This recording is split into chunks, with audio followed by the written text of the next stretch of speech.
মাৰ্ঘেৰিটাৰ কেটেডঙত বহাগী বিদায় উৎসৱৰ প্ৰস্তুতি বৃহত্তৰ মাৰ্ঘেৰিটা অঞ্চলৰ এই বৰ্ষৰ অন্তিমখন বহাগী বিদায় উৎসৱ অনুষ্ঠিত হ'ব কেটেডং ৰাজহুৱা ৰংগমঞ্চত। কেটেডং আঞ্চলিক ৰঙালী বিহু উদযাপন সমিতিৰ উদ্যোগত অনুষ্ঠিত হ'ব এই বৰ্ষৰ মাৰ্ঘেৰিটাৰ অন্তিমখন বহাগী বিদায় উৎসৱ। ইতিমধ্যে ৰাণা বৰাক সভাপতি আৰু বিকাশ বৰুৱা আৰু মনোজ ভাগৱতীক যুটীয়া সম্পাদক হিচাপে লৈ এখন শক্তিশালী উদযাপন সমিতি গঠন কৰা হৈছে। শুক্ৰবাৰে গধূলি কেটেটং বজাৰস্থিত উন্নয়ন যুৱ মঞ্চৰ স্থায়ী কাৰ্যালয়ত বিহু উদযাপন সমিতিৰ অস্থায়ী কাৰ্যালয়ৰ শুভ উদ্বোধন কৰা হয়।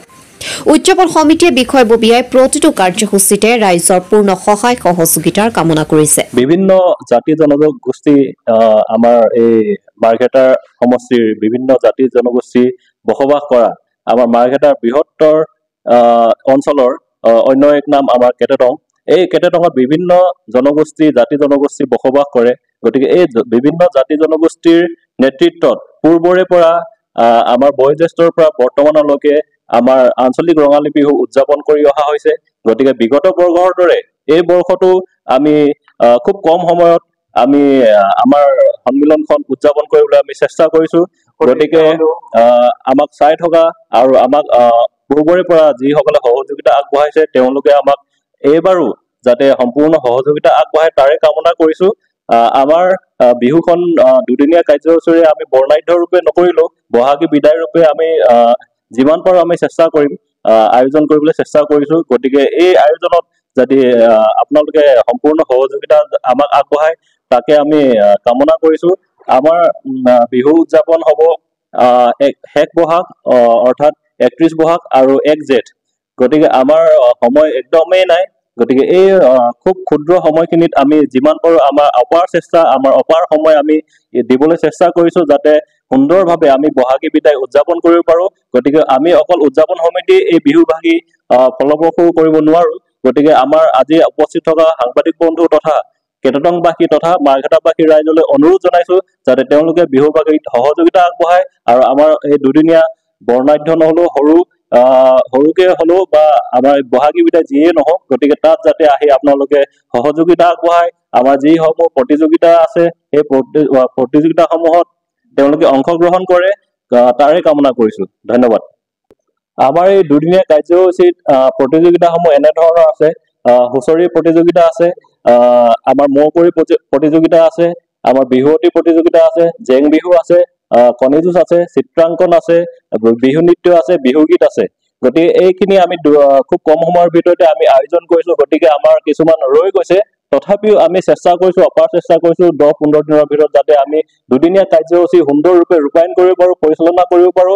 তাৰ বাবে সমগ্ৰ মাৰ্ঘেৰিটাবাসী ৰাইজ তথা অসমবাসী ৰাইজলৈ যৰলৈকে আমাৰ এই সংবাদ আমি বিয়পাব পাৰিছো বা আমাৰ কণ্ঠ নিগৰাব পাৰিছো তাৰলৈকে ৰাইজে যদি চাই আছে তাৰলৈকে আমি অনুৰোধ কৰিছো, আমাৰ নিমন্ত্ৰণী পত্ৰই ভিডিঅ' যোগেদি আপোনালোকক প্ৰেৰণ কৰিছো যাতে তেওঁলোকে আহি অংশগ্ৰহণ কৰে আৰু আমাৰ এই দুদিনীয়া কাৰ্যসূচী সুন্দৰৰূপে পৰিচালনা কৰিবলৈ আমাক সঁহাৰি আগবঢ়ায়। ধন্যবাদ। বৃহত্তৰ মাৰ্ঘেৰিটাৰ অঞ্চলৰ এখন অন্যতম বিহু সন্মিলন হৈছে কেটেটং আঞ্চলিক বিহু সন্মিলন। অহা 14 আৰু 15 মে দুদিনীয়াৰ কাৰ্যসূচীৰে বিগত বৰ্ষসমূহৰ দৰে এই বছৰো আমি উদযাপন কৰিবলৈ লৈছো। আজি সেই উপলক্ষে আমাৰ কাৰ্যালয়ৰ শুভ উদ্বোধন কৰা হৈছে আৰু আমি বিচাৰিম বিগত সময়ত যেনেদৰে সকলো ৰাইজে আমাক সহায় সহযোগিতা কৰি আহিছে, এই বৰ্ষতো তেনেদৰে সহায় সহযোগিতা কৰি আমাৰ বিহু সন্মিলনখনি আৰু যিহেতু এইবাৰ মাৰ্ঘেৰিটাৰ অঞ্চলৰ এইখনেই অন্তিমখন বিহু হ'ব, বিহু বহাগী বিদায়, আৰু সেইবাবে আমি সকলো ৰাইজৰ সহায় সহযোগিতা বিচাৰিছো। প্ৰতিগৰাকী ৰাইজৰ সহায় সহযোগিতা বিচাৰিছো যাতে এই বহাগী বিদায় ভাগি আমি ভাল ধৰণে সফলভাৱে উদযাপন কৰিব পাৰো। তাৰ বাবে সকলো ৰাইজৰ সহায় সহযোগিতা বিচাৰিছো। ধন্যবাদ। স্থানীয় সংবাদ কৰ্মীয়ে আমাৰ কেটেটঙৰ বিহুৰ সম্পৰ্কত তেওঁলোকে কিবা এটা লাইভ এটা দিব বিচাৰিছে, মই ভাল পাইছো। আমাৰ বিশেষ কাৰ্যক্ৰম নাই, তথাপিও আমি খুব সমূহ হিচাপে কিবা এটা কৰিব বিচাৰিছো। ৰাইজে সহযোগ কৰক, তাকে ভাল পাম ভাবিছো। এনেতো বিহু বৃহৎ আকাৰত পাতি আছে, তথাপি আমি স্থানীয়ভাৱে সমূহ হেৰিত বিহু পাতিব বিচাৰিছো। ৰাইজে সহযোগ কৰক, তাকে আশা কৰিছো। ধন্যবাদ।